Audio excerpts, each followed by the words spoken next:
everyone, and welcome to another episode of Inspiration. Homegrown retailer Nice filed for liquidation along with its founder Dennis Tay, filing for personal bankruptcy these recent weeks, and has once again revealed the risk that personal business owners, especially small and medium enterprise businesses, face. While most dream of starting their own business, how many actually understand the legal implications when embarking on an entrepreneur's journey? How does one avoid being in a similar situation as Nice? This brings me to today's topic on Inspiration, legal tips for SMEs. With me today is Devaraj, Managing Director, Lions Chamber LLC, who will be giving us an insight into these legal terminologies and what you should be aware of if you're planning to start up a business. Raj, welcome, and thank you so much for joining us. Hey Renee, thanks for inviting me on the show. So what have you been up to recently? So recently I've been busy setting up my firm and getting all the infrastructure set up, planning for success. Other than that, mostly been just upgrading my sound system in my car. Okay, cool. So Raj, let's start with fundamentals. How does one incorporate a business in Singapore? Many know that they have to first head to ACRA website, but does it get any confusing? So please simplify and tell us the differences between sole proprietorship and a private limited company or limited liability company. And what about managing its liabilities?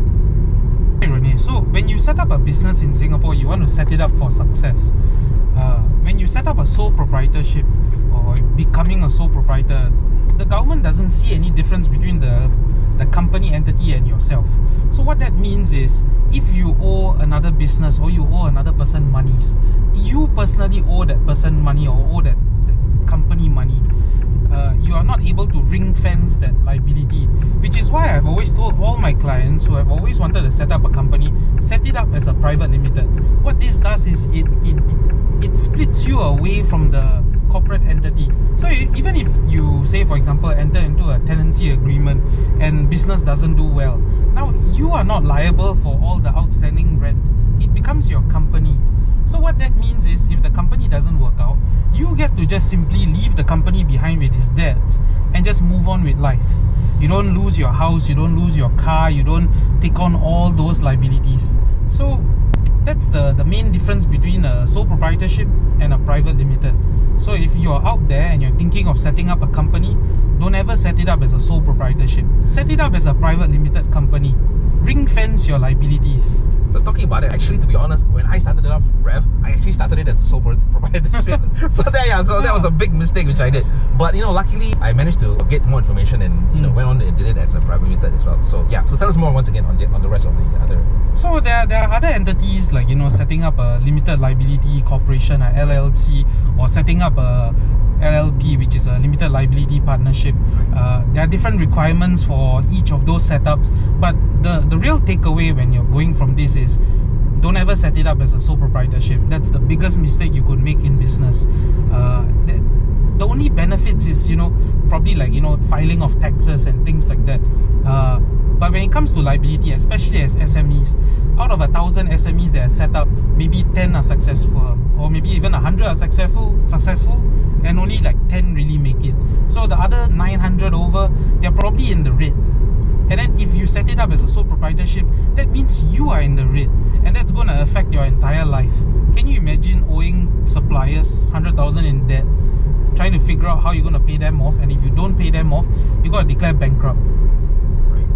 Yeah, so I mean, that part I totally understand. I totally get it, because when you first start up a business, I think a lot of people are not aware about which form they should go in, whether it's sole proprietorship, LLC. They're thinking, let me just go in with the most easiest one there, and and just kind of set up the companies. But they don't understand the legal liabilities that they get in. The example, like you mentioned, even if the businesses fails, what's going to happen is, it's not only your business assets are going to be taken away, but your personal assets are going to be affected as well. Yeah. Okay, Raj, with the Nice closure, that brings us memories of the 1.99 shop closure as well. Both the businesses seem to have it all. I mean, they were homegrown SMEs honoured with accolades and endless media coverages, lauding their successes. Yet the businesses still fail, and spectacularly as their success as well. In the case of Nice, many other small homegrown businesses are also impacted, and now it seems that many of them are unable to recover what's owed to them. So how can a business owner avoid such losses? Well, a business owner, when he enters into these kind of agreements, he needs to think about things like, what is the relationship like with this particular other entity. Like, say, let's just use Nice as an example. If I'm selling something on Nice's platform or in their shops, then how am I going to go about recovering, whatever monies are due to me? So typically most SME startups, they would go online, they will go on Google, and then they will just look for, sales and purchase contracts, and then they'll just use one of those contracts for, their business relationship. Or if Nice, being the bigger company, having, unequal bargaining power because they are much bigger, they would just, shove a contract down your throat, then you have to accept those terms.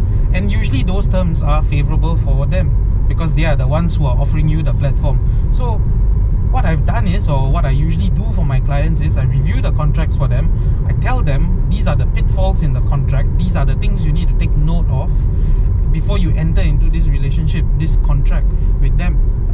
If you have enough bargaining power, or you believe that you could bargain with them, it's always best to negotiate with them. Just to give you an example, recently I had a client who is a tenant in Esplanade.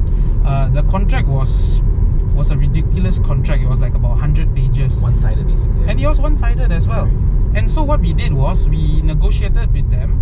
Basically, she never got me formally on board as a lawyer. Right. So basically, I just I ghost wrote and told her, these are the clauses that are not really in your favor. You should try asking them for a more favorable term, and then ask these. And then she was like, but they're so big. How are we gonna, get these terms in our favor? Then I was like, if you don't ask, you're never gonna get.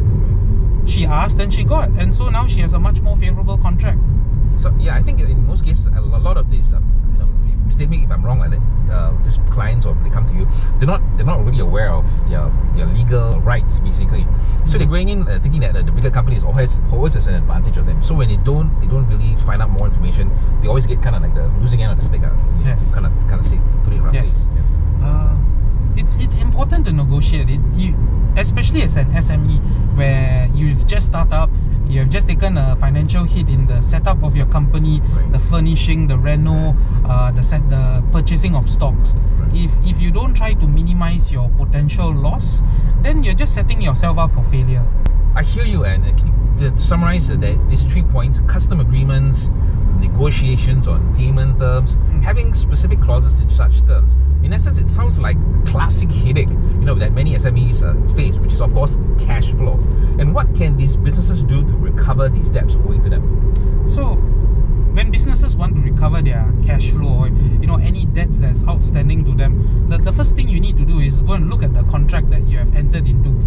Get somebody professional to look at it, to let you know, what clauses can you rely on and what's not in your favor. That's the stepping stone. The next thing you probably need to consider is whom to get, for you, or to whom to engage to recover your debts. You got lawyers on one end, and then you got debt recovery agents on the other end.